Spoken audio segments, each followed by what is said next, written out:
I'm gonna do my best to get with the neighbor up the street. He was broken into around the time that I was broken into. They were breaking into me repeatedly. When my daughter and I, or all three of us, would leave, almost every time, no matter what, something got tampered with or we got broken into. There was damage on the inside or the outside of the house from these people. Anyway, the neighbor up the street, I think I said this in a previous video, finally caught the gal. She got into a new Ram pickup truck, got past the locks. Then, after she got done vandalizing that, she goes up the steps and goes through the front door, and they're sleeping in the house, right? And they actually catch her in the front hallway. And that woman hangs out with my next door neighbor, the woman that I just posted about on the previous post.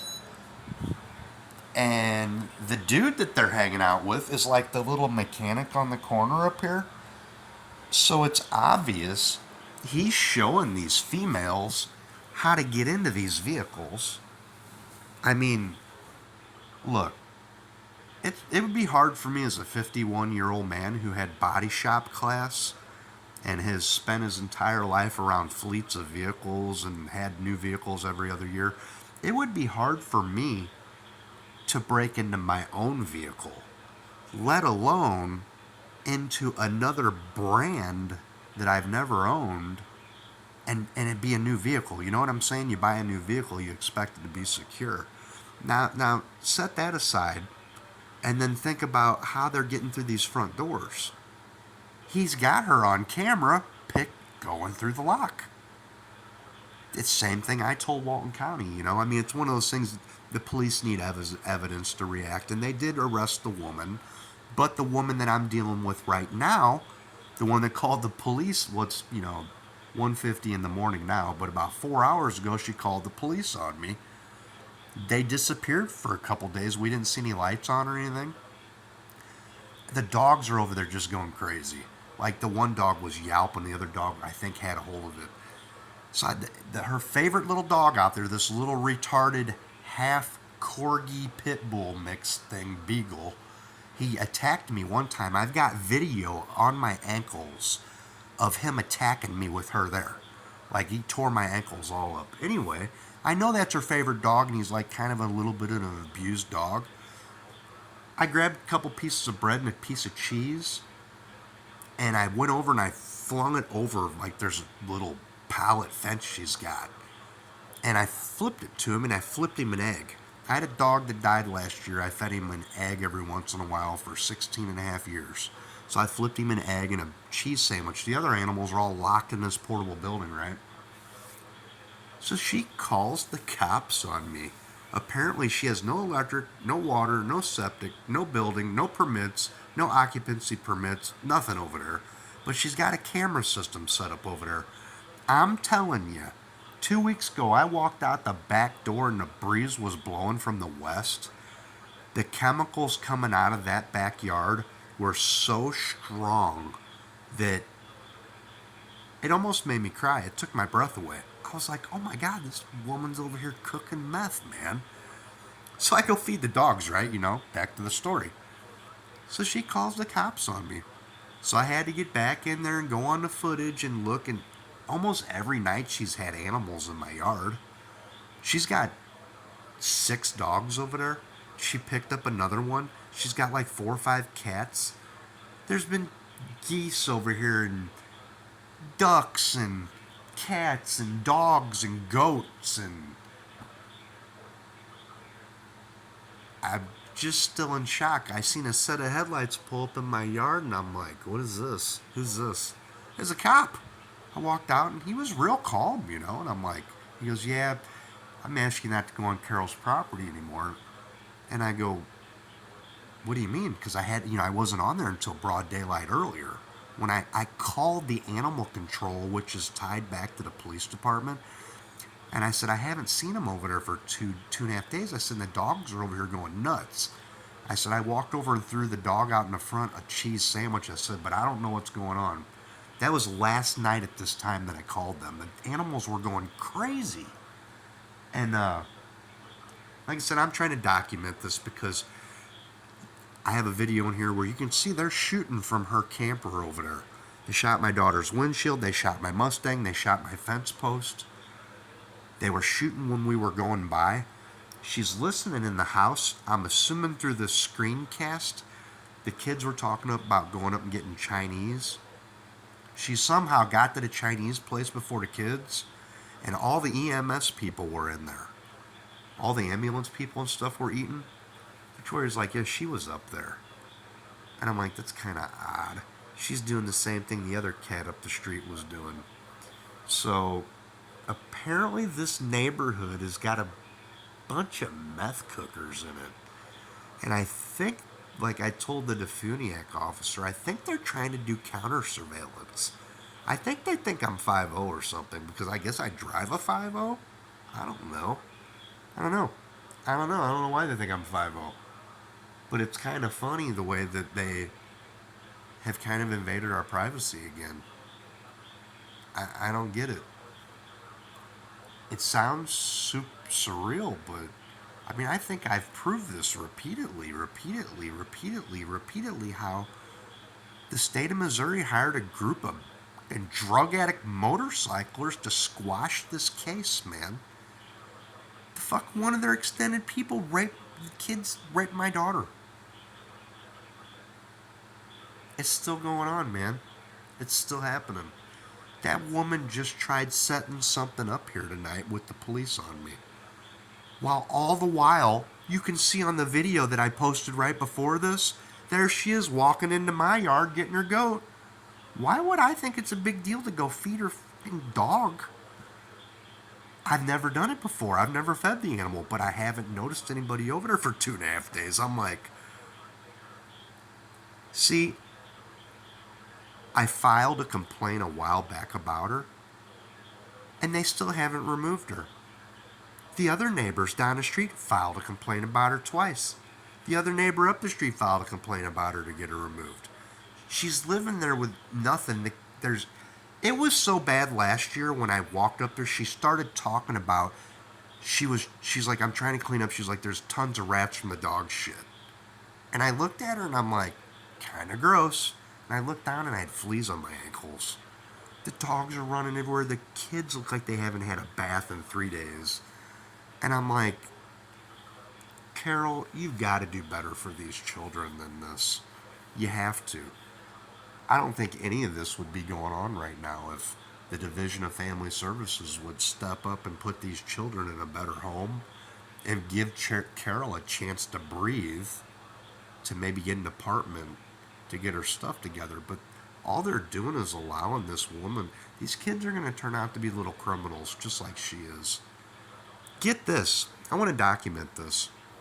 I can't remember if I recorded this before or not. A little while back, I see a redheaded woman come walking over with me with Carol's daughter behind her. Carol's daughter's about 10, maybe 11, 12 years old, somewhere like that. And she goes, have you seen the geese? And or the goose? And I go, yeah, he's up under my camper right here. So their goose had come over and we get to talking and she's like, yeah, Carol had a heart attack and she's in the ICU. And, well, you know, me being a good neighbor, I'm like, you know, I'm listening to the story and she's making it sound like Carol's gonna die. Like Carol's passing away, right? She's a big woman. I'm like, wow. I had a friend that passed away at 41 years old. Carol's vicinity of that age. So she got my bleeding heart. So I know they don't have any money or nothing, you know, and so I don't have much money. But I had $100 emergency bill, mad money in my wallet. And I pulled it out and I handed it to her sister. I said, this, you know, maybe buy the kids food for the week and give you enough gas money so you can go see your sister in the ICU. And she kind of looked at me and smiled, said thank you, and walked off. Got the goose, walked off, you know, and guess maybe I was the golden goose, but there was actually a real goose there. Carol shows up the next day, and I'm thinking to myself, I gave you $40 last week. I gave you chicken and food, and then they gave your sister $100 because you were dying. I'm like, are you Superwoman? Do you people know I'm disabled? Do you know that I'm actually federally disabled? Like, do you understand what that means? You're scamming a disabled person? Does that ring a bell with anybody here? I'm like, Americans with Disabilities Act, the ADA, anything like that? Nah, they're criminals, man. Just liars. It's all they do, and they try to get other people in trouble. Sorry, it just makes me feel better to talk about some of the people that I've been encountering since this has all been going on. It's a damn shame, man, that I really truly do believe in my heart that this all did originate at that company. And they're just acting like nonchalant, like I was the bad one. And I'm like, now how did me getting hurt doing other people's jobs come to all this? I'm going to go a little deeper. There was an emergency call because a homeowner was incredibly angry about some powder plant on a manhole. And they couldn't get a hold of the supervisor or the assistant supervisor from the other department. So they called me up because I always go out and help these guys whenever they needed a hand when I was on that job. Excuse me, working for that company. So I wrote the address down on a little piece of paper and I put it in my Garmin, flew out to the job site. There were 3 angry homeowners out there, and it was in the neighborhood of Ferguson during the riots. And these guys were pretty angry, you know. Anyway, long story short, I ended up popping something in my back on this powder plant, and I got hurt on the job. Long story short, the supervisors that were supposed to be, you know, taking care of their people were out to breakfast. They were literally like out to breakfast. I've heard this man say this Carol woman's name repeatedly. So help me God. And it wasn't the Carol that we worked with because Carol had already left the company. So yeah, so I go out and get hurt on this job, come back in, and I'm trying to get this work order number from these guys, and they wouldn't give me the work order number. And it wasn't my job site. They were doing routines for maintenance where they clean the sewers to prevent backups, you know. And so some time went on, and I started to feel a little bit better, you know, and didn't make too much of a deal about it. And I started feeling a little bit worse, and got to feeling a little bit better again. And went back. They never gave me their work order number. They acted like I never went out on the job site. Now remember, I go to 30, sometimes 15 to 30 job sites per week, sometimes more. It just depends on what was going on during that week. Now, when you put an address in your Garmin, after you put so many addresses in, the address drops off. If you go to recently searched in your Garmin, if you go to recently searched and you put in a bunch of addresses, eventually the older Garmins, this is back in 2014, and I think it was like a 2009 Garmin or something, or 2008, the searched addresses would fall off. So the piece of paper that I wrote the address down on disappeared because I had done so much work from the time that I went out on that job. I thought that I could go back into my Garmin and pull the address up, put it into Maximo, which is the system that we use to identify the assets, structure numbers, and I thought I could just go look up the structure number, go put in that into the field, and it would tell me what crew was out there, and I'd be able to pull the work order number up. Well, unfortunately for me, because of the safety inspections, I had gone to so many job sites that fell off the list. And when I asked those guys for the work order number or the address, they're like, Tom, we don't know. I believe them. I do believe those guys. I promise you, I do believe those guys. I don't think that they set that up. Those homeowners were incredibly irate. They were drunk too. The homeowners were drunk, and the guys didn't want to deal with them. So on my side and on their side, there was a failure of communication. Those guys do routines. They go from one manhole to the next, to the next, to the next, to the next. Just in St. Louis City alone, there are 100,000 of them. They have to go from one to the other, to the other, to the other to keep the sewers clean. It's a preventive maintenance program. Construction does similar stuff, but a lot of times we go behind them and we'll fix stuff. Sometimes it's big jobs we gotta fix. But the fact is I'd gone to so many jobs that the actual address dropped off my Garmin. So these guys are like, even Troy was one of the guys on the job site. And Troy's like, Tom, I drove all around that neighborhood. He goes, I couldn't find it myself. And I'm like, I know, dude. I'm like, I couldn't find it either. So after I ended up leaving the company, my daughter and I went over to the neighborhood in my personal pickup truck, like, I don't know, maybe a year after I left the company, just to see. I'm like, I couldn't believe nobody could find the address. To this day, so help me God, I still don't know where that Potter plant was at. The call didn't come into customer service. See, if the call came into customer service, there would have been an SR, service request number. But because it didn't come through customer service, it came through the supervisor through the Nextel radio. There was no record of that event. It wasn't a made-up event. The state of Missouri and risk management and supervision that wasn't out on the job because they were at breakfast hid the fact that I covered for them again. Once again, I was doing somebody else's job. Just like I ran that front loader the last year I was at that company at the North Yard after Bob Hanks died after speaking Penny's name before he passed. Alright? I'm not making any of this up. I know it all sounds like rambling to the people that might listen to this that don't know me. But from people at the company, this should start to make sense. The supervisors were out at breakfast when they shouldn't have been. I was a supervisor from another department. The fact is they never stepped up and they never covered for me, so when the lawyer filed this claim, it made it look like I was scamming. The problem is, when we filed one claim to the other, one was federal, one was state, the lawyer waited 6 months, like 5.5 months to file the other claim.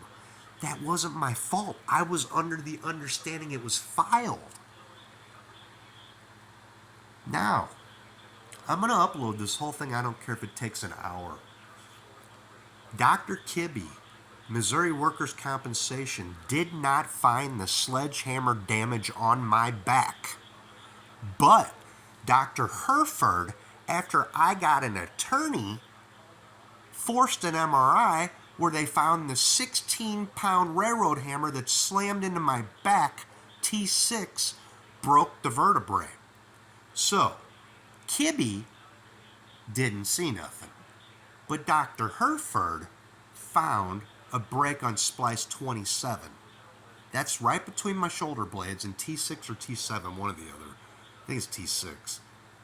Thoracic spine.